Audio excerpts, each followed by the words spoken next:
नमस्कार। श्री धीरेन्द्र कुमार झा धीरेन्द्र जी के लिखल रचना अछि, तो आओ सुनल जाओ।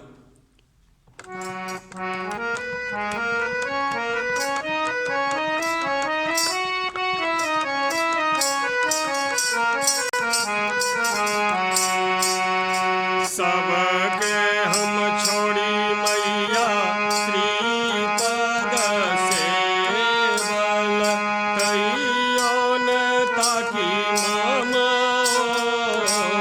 रहे।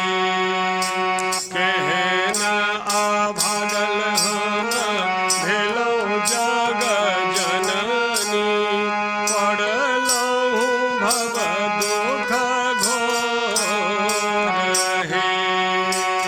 सबके हम छोड़ी मैया श्रीपद सेवल कहियो न ताकि मम रहे।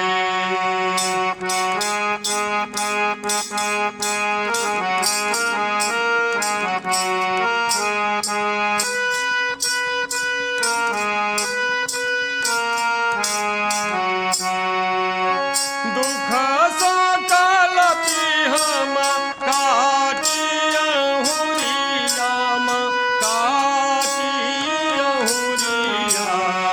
किया मैया बनलहुँ कठोर हे। दुख सकल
दुख घोर